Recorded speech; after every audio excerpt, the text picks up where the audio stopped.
So you want to start off with your rants, or you want to work your way in? We'll work our way into it. I don't think I need to just hold back for a second. Okay. We won't start off with it. Okay. Welcome inside the Hero Press Box. We are here on our March 8th, Thursday evening episode. And one thing that we did want to do, I guess the next time that we had a podcast, was you'd mentioned you want to update your NCAA Final Four picks. So we each have 4 teams. Yep. We drafted these 4 teams a couple months ago, and these teams we took turns. It was an actual draft to take these teams that we thought would eventually end up in the Final Four or have the best chance to. Each of us have changed just a couple of those teams. I have a guess as to who you are changing this time around. You made a note that you did have a team to change, and you have the first order in the waiver wire to change. So go ahead. I first want to make sure that I have your teams right before I pick. Okay. So I have for you, I have Louisville, Oregon, UCLA, and Michigan. Is that still correct? Mm-hmm. All right. So I'm going to take out Baylor. Mm-hmm. And I'm going to take Mississippi State. Okay. And that's what I would have put my money on, that was the change you were going to make. Yep.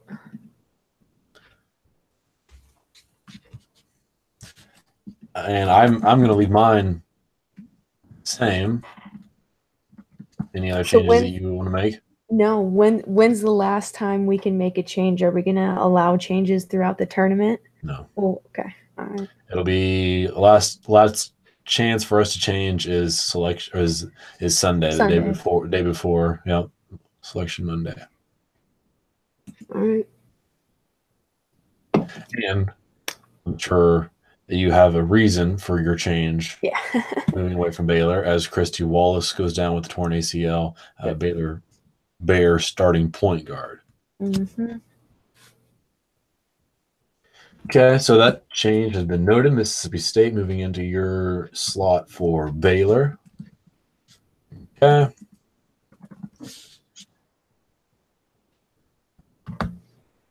Taken care of. Now we can get into some soccer talk. U.S. women's national team, now the 2018 She Believes Cup champion, as they took care of England. Was that last night? Yeah, yesterday evening. Yeah. They won 1-0 with they called that an own goal. It was an own goal, yeah. Yeah. Rapinoe, last one to touch it for the American side, and deflected off of one England player, and then I think it deflected off of Bardsley. Yeah. Yeah. I think it ended up deflecting off of 2. It was a weird bounce to it. Yeah, a terrible play. I don't know. A weird bounce is something I expect someone who picked England team to say, as I do don my Rachel Daly jersey, who did get into play some. Yeah. But yeah, just a terrible play, and another was almost made later in the game by the England back line. So there was one very good defensive team yesterday, and it was actually not the opponent, which was a surprise. Uh-huh. Yeah, I was impressed. I think they played last night. They played as well as they could have played without a Becky on the back line. And with that thought, what I wanted to do tonight was to go down the list of this roster, of this She Believes Cup roster, with the knowledge that we are leaving off Lavelle and we are leaving off Sauerbrunn from this roster. Tobin Heath not on this roster, but just go down this list. And now that we've seen a sample size of a few games within a matter of a week, a little over a week, what are our thoughts on these players as far as where they're trending? Are they trending up, trending down, or staying the same? Mm-hmm. Whatever our thoughts are on that, if a player is trending up, or are they trending up? Oh, it's because they played well. It's because a spot is opening up in the lineup. Whatever that may be, feel free to explain. But we'll just go down the list and trend up, down, or no change. So let's go alphabetically, how it would be on U.S. Soccer. I'll go down the list that way. First player here is Morgan Bryant. So I'll go first on Okay. her. We can just switch if that's Yeah. that's okay. So I'm gonna put Morgan Bryan as no change. So I'll start off with no drama in saying that no change, and I'm a big Morgan Bryan fan. That's it. She's in a crowded midfield. If anything, I would lean towards that she is trending down because of that, and she has lost time there. And once you get a Rose Lavelle back, and a Julie Ertz gets time there, what happens to Morgan Bryan, who is playing catch up at this point? I would say, but I'll also no change for now. Yeah, I think what you just said explains why I would say trending down for her, in the sense of it's crowded and that she's playing catch up. I think that's a great way to explain it, because I think at this point she really was not impressive at all, and that's not necessarily a negative thing, but she just wasn't impactful. And so it was just kind of that's why I would pick down. Okay, Jane Campbell, go ahead. With the keepers, our keepers, it's difficult because, and I know I sent you a tweet regarding Canadian goalies and the Australian goalies and how they were kind of on a rotation in the Algarve Cup. So for her, it's more or less, she's probably staying the same, but if anything, I would lead trending up just because she has that potential to be a really great keeper. It's just that the door isn't open right now. Or it's not open, but I think it should be. Well, I'm actually going to say that she is trending down. I think that spot is Alyssa Nair's to be had for the next handful of years, for the next World Cup, for the next Olympic. I think that's Nair's spot. And now you are looking at the next handful of goalies that could take that spot. And I have higher expectations of Casey Murphy as a goalie. I think she's behind Campbell, and now you're looking 3 to 4 years down the line, who's ready to go. I think if anything, those two are even, in which case I see them giving the reins over to Murphy to be in net. Yeah. And we're in, I think the three keepers that we took, there's a potential to argue for some other keepers that should have been called up as well, in terms of maybe replacing a Harris or a Campbell that could have very well have made that roster, just weren't called up. Next up, Abby Dahlkemper. So I'll go first on this. I still like Dahlkemper, especially the way that she was playing last night. We had the back line was as we said, the back line was solid. The back line was as good as we needed them to be last night, I believe. And that gives Dahlkemper the freedom to sort of take these chances that she is capable of taking, these long passes up ahead, floats up into the midfield a little more than a typical defender does. And I like to see that. And because of the play around her, I say she's trending up. I like her back there, and I like what can happen if she's playing on a solid defensive line. I would agree with you on that. I think these past 3 games have really changed my mind on her. I know that I've been definitely the harsher out of us two on her. So yeah, I would say trending up. She impressed me. She was probably the one that impressed me the most this tournament. And Tierna Davidson? Trending up. For sure. Yeah, that's probably the biggest no-brainer on this roster as far as trending up. Yeah, if not a lock to be back there, she'll probably appear in every game you're on. Crystal Dunn? Well, you go. You're next, right?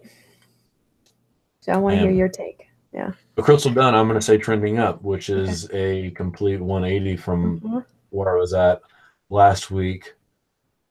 Basically worried about where her mindset is now and what type of soccer player is she moving forward. And we saw that where she's playing left wing back on last last night, and that only helps her cause. Yeah. And she was again solid, which is the word I like to use for a defense back line and what we need, and that's exactly what she was yesterday. Agreed. She was quite impressive, I thought, for someone who's been typically on up at that front line. For her to play, I thought she played well. Mm-hmm. Julie Ertz? Trending up. Maybe not so much. Well, if we're looking at it right now, I would say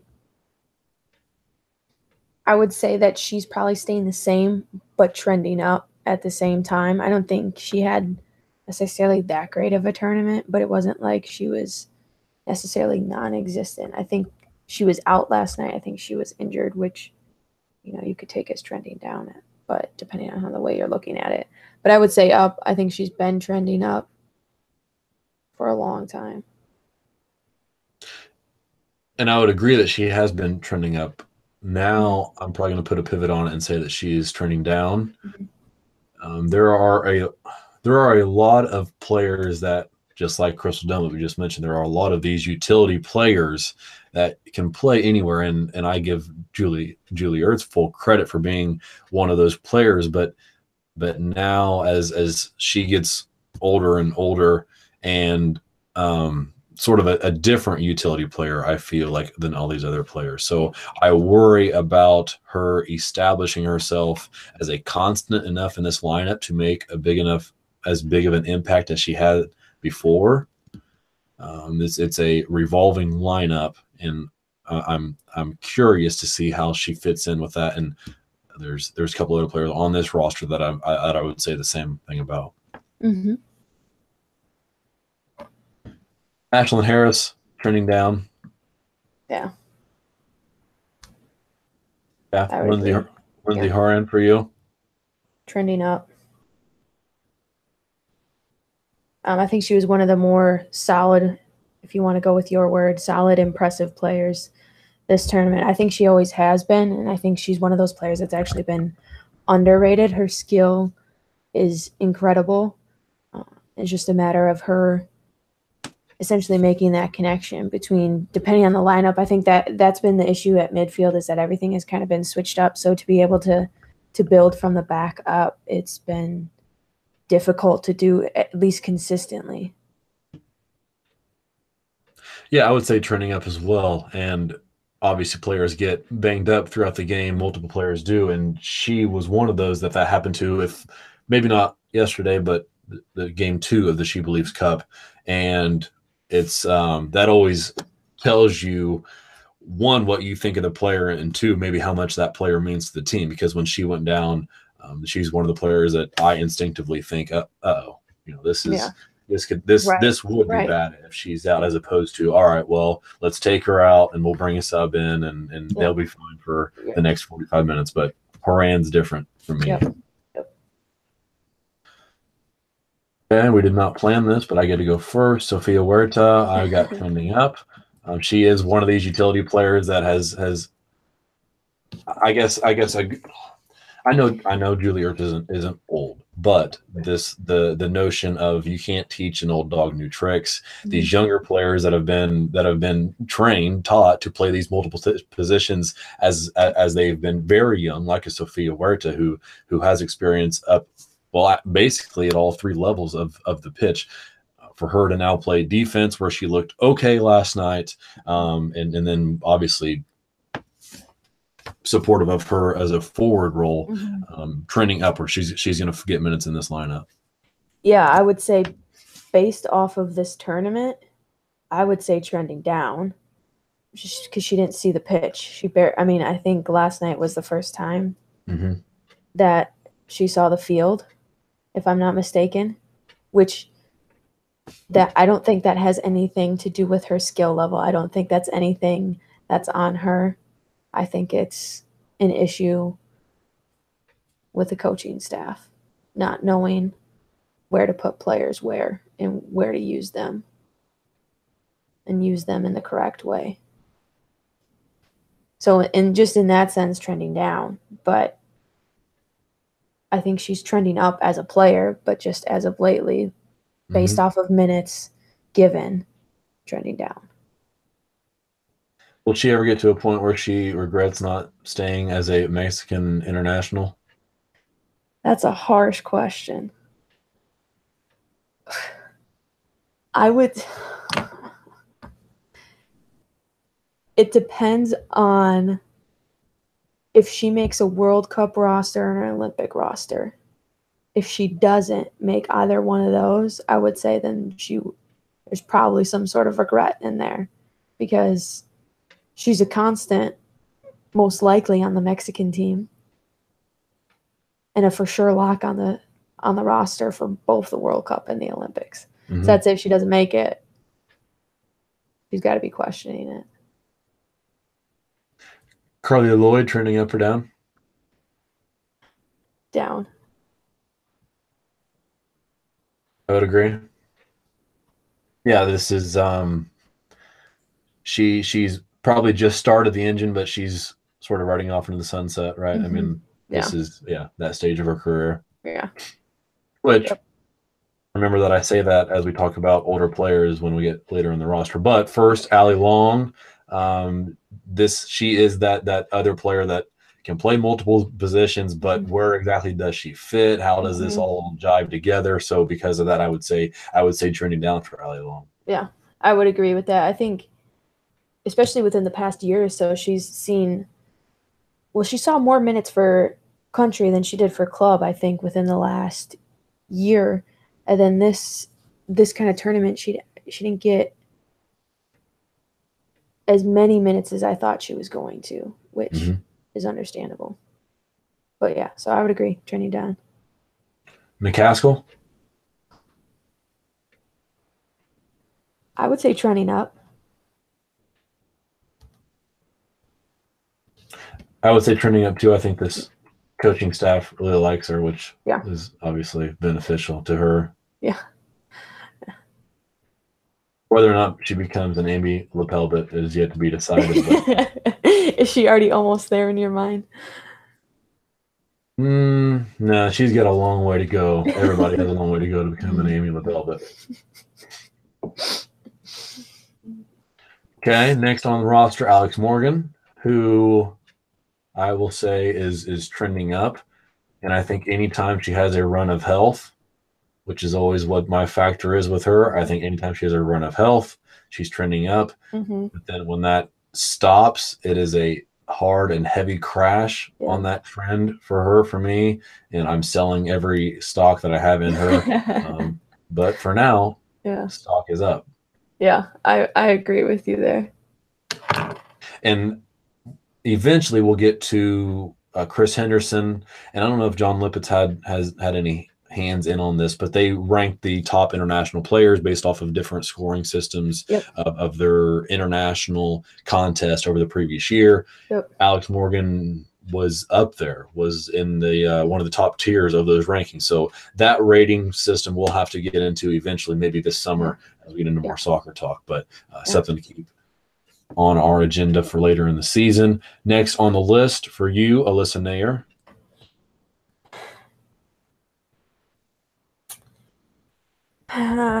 In my mind, she is trending down.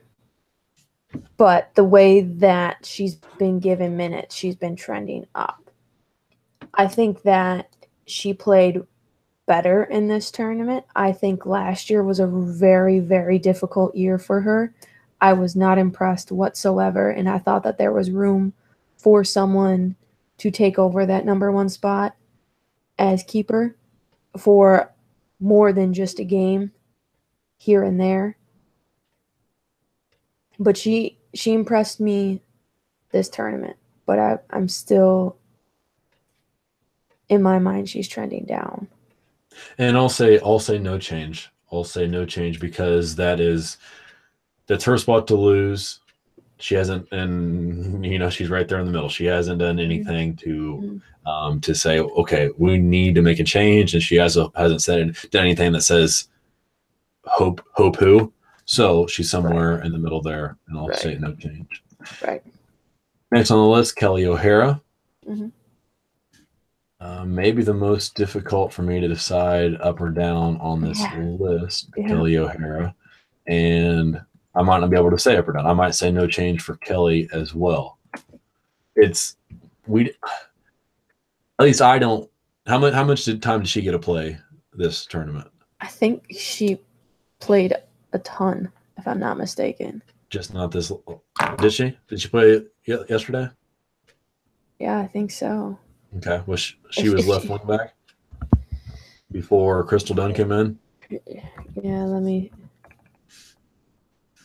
see what she's and I would put up any argument that she is our best defender. I like Sauerbrunn a lot. I think Sauerbrunn's dropped off just a tad, and that would put O'Hara at the top spot. So for that reason, I can't say she's trending down, I guess. Right. I'm comfortable with her back there, sort of like it is for Nair. That's O'Hara's spot to lose. And it's tough to think of a time when O'Hara let the team down, which as we've had talks, as everybody has talks about the U.S. women's national team, if you can't, if it's no news, it's usually good news. Right. And that's what Kelly O'Hara is. So I'll say trending up. Who knows what her ceiling is as far as best defenders that the U.S. has ever had. Yeah, I think I agree with you first off, and I think O'Hara is one of those players that is just so skilled and can just flat out play the game. And so I think for that reason, she's trending up. I think it's one of those things that, again, this lineup in general, you can pick your spots and be like, well, why didn't she go with this player? Why didn't she go with that player type of thing right off the bat, especially with our back line. Our back line is the thing that's most in question right now. But I think Kelly O'Hara is a consistent enough player to be there, and I think she's earned it and has definitely deserved it. The trending up. Christen Press. As far as this tournament goes, as far as 2018 goes, I would say trending down. I would agree. Yeah, I would say trending down, and I don't, as opposed to McCaskill, I don't know if this coaching staff just isn't a big fan of Press or doesn't understand what she's capable of. Right. I think it's one of the two. I can't believe that we are missing enough for us to be wrong, and at least me to be wrong in thinking, why is she not getting more minutes, more crucial minutes at least? Yeah. It's nice to have her come off the bench, but she can do a lot more creating than hey, go in there with 10 minutes left and let's try to send you long down the field. Yep. I was thinking the same thing, and I was actually quite disappointed in the lack of minutes that she got, and that should really be of no surprise given the fact that I really just don't like this coaching staff. And by coaching staff, I really just mean one coach. But that was something, I think that was the most surprising, was that she barely played this tournament. So is that based off of coaching staff, or did she come in with an injury? Did she had a minor injury where they're just like, okay, let's put her in for 20 minutes each game and see how she does?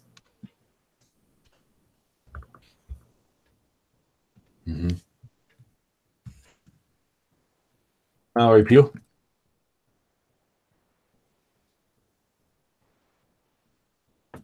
You're going, right? Yeah. It's me? Well, I would say trending up. No, that is me. No. Oh, well, I said you're going to say down? Okay. I said up. Okay. I was going to say up. And yeah, maybe a couple arrows trending up for Mallory Pugh. Yep. Yep. Okay. So now you go first. Megan Rapinoe. Up. And this is that player that, even though we're getting to the eldest stages of her career, it's absolutely incredible to see her at such form, considering at 40 minutes in, just 5 minutes before the half, Yeah. when she was giving more than 100% effort, and the only player that was running around the field like the game was about to end. And I honestly thought, I said, okay, Rapinoe must be getting subbed at halftime, and they told her that. And what do you know? She's back out and plays another 25, 30 minutes into the second half, which is just phenomenal that she is at that form. Yep. Agreed.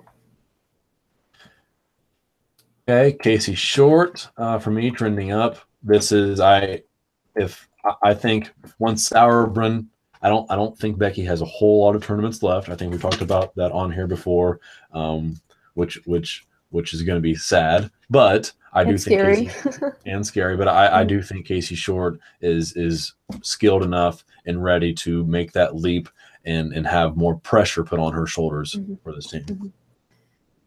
And believe it or not, I agree with you on this one. I think her and Dahlkemper are probably the two that the whole back line, let's just be honest. The whole back line I've been the hardest on out of the both of us.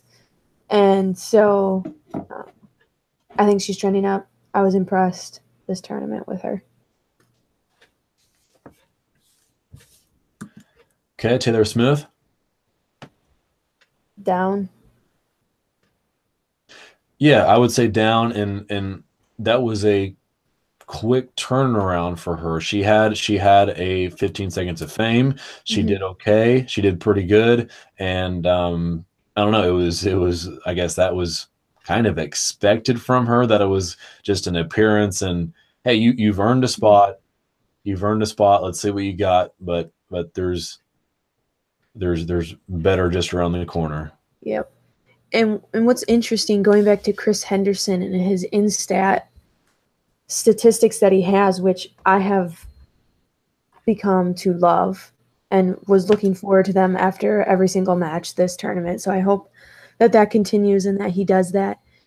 She was the woman of the match in his terms with those statistics in the first game, after the first game, which was completely surprising to me. I wasn't overly impressed with her, but if 80% total action successful, 78% pass completion, 6 out of 8 challenges successful. So that game was like, okay, maybe she's on the upward, and then I think she just took a hard downturn after that. She's probably the one that I didn't like whatsoever from the beginning on that back line. That's really not surprising that I say down in my mind. Another backliner, Emily Sonnet, who just played big minutes in the She Believes Cup. And for her way that she played those big minutes, I'm going to say trending up.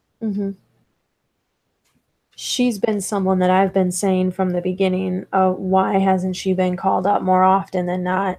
There are a couple other backline people that I think needed to be called up, and I'm glad Sonnet has finally gotten the call-ups that she has deserved, so trending up for me as well. Andi Sullivan?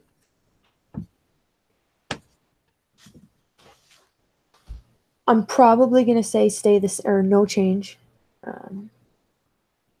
Just to what you've already pointed out, is that where she's playing is the most. We have so many people for that, and it's a matter of being able to figure out what lineup works. And it's a little bit frustrating, scary to see us not have figured that out already. Last year was supposed to be that year that we figured it out, and we didn't. We're starting this year, and I don't think we fully figured it out yet whatsoever. But I think so there's no change now, but she has the potential to be trending up. Yeah, I agree 100%. And not only no change, and that she has the potential to trend up, she also has the potential to trend down. If she doesn't etch her spot in that midfield, if somehow that what we've built her up as a player doesn't pan out in the NWSL, like it has for the next player on this list, I could easily see this going either way. Right. And the thing with her is what's interesting, and we could even say she's trending down right now in terms of she's essentially the, I don't want to say biggest player, but quote unquote biggest player, because there's so much hype around her, but she's not an allocated player. Mm-hmm. So we'll see. Yeah. Last player on the roster, Lynn Williams, who I am also going to say no change for. We talked about her. I don't know if somebody had pointed her out as being overrated when they said that they had to pick one player as being overrated. We talked about that. We talked about how Lynn Williams was built by the NWSL, and if it wasn't for that, nobody would probably know who she was. And I think that helps her stock steady out, and that's how it's always going to be. You know, anything you can get from Lynn Williams is awesome, but she's never going to be that superstar player. Right. The Alex Morgan or the Mallory Pugh that we now see. So I no offense to Lynn Williams. Right. We talked about in detail how awesome it is that she has used that league to propel her career and earn a permanent spot on the national team. But she's just a good player. Right. Yep. I would agree with you on that. No change for me as well. Good. Okay. Well, we got you talking. You want to go on your rants now? Well, I can go on my soccer rant since we're talking about soccer. Okay. So the women's World 11 came out today. The two NWSL players on there were Alex Morgan and Marta. I think the two other players from the NWSL that should have been on there. I think I'm not upset about this one, but I think that you can make the very good case that Becky should have been on there, that she should have been on that list. And Sam Kerr definitely should have been on that list. The fact that Sam Kerr wasn't on that list, I don't know what's happening in the soccer world in terms of why Sam Kerr isn't getting the recognition that she has earned and deserved, but for some reason, it's just not happening. And this was one of those things that was voted on by players. So I'm very interested. I would be very interested to see what the percentage breakdown is. Mm-hmm. Because I think you can make the argument. I think there's a very good case that you replace Sam Kerr with Alex Morgan. And then there would be no American players on that 11, that World 11. So that was surprising. It was just another thing that she just got. Do you find any other comments from anybody else on social media about that? Her teammates came to her defense. I retweeted Lisa Devana. If I can find. Lisa said, breaking news is, how many records does Sam Kerr have to break for club and country to get the recognition she deserves? #joke. And it was in response, she quoted the tweet from that said breaking. Here's the women's World 11. Mm-hmm. So she was mocking that. And then mocking the fact that Sam Kerr has broken so many records, yet she's not on that team.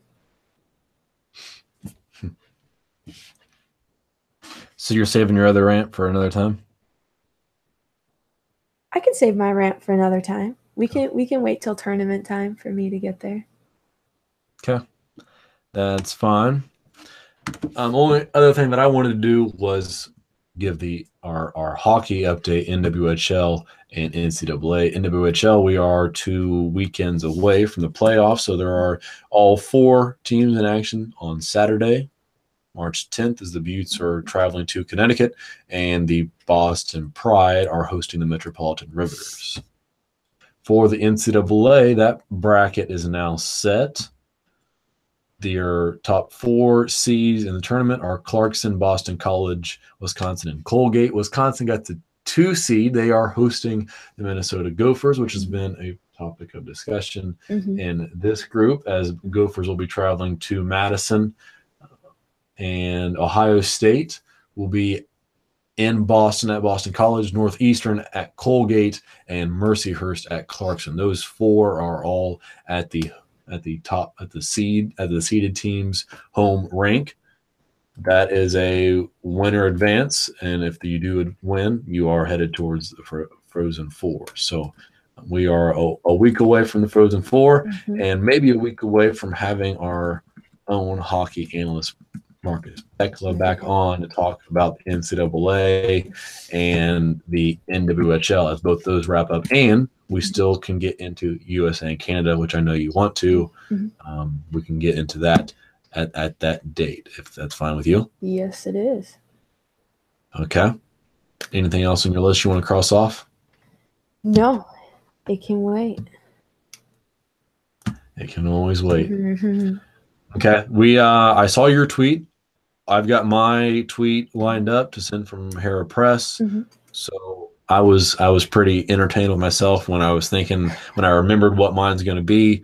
So basically, first influence from the women's professional game, and it's kind of really cool thinking about it now in the realm of video games and our sports. How do those two go together? Well, guess what? 18 years ago, one game was doing it what seems like before anybody else. So I was excited to think about that. I'll tweet about that here in just a few minutes. You saw yours. Anything you want to say, or just go check it out on Hera Press Twitter?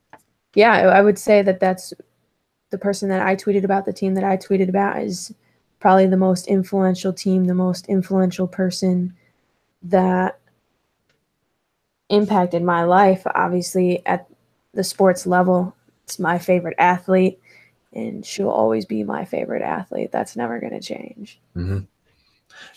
Yeah, I was either between this memory here or making it more of a personal stance and the athletes that I knew at Wisconsin, such as Anne Marie Brown and Katie Christner, watching those two battle through different adversities, injury, and issues with their own coaching staffs and those types of issues. But it was cool to hang out. It was cool to hang on to those tough times with them and see them have success later in their career and look back and be proud of their accomplishments at Wisconsin. So that's influential as well. But for tonight, I think that is it.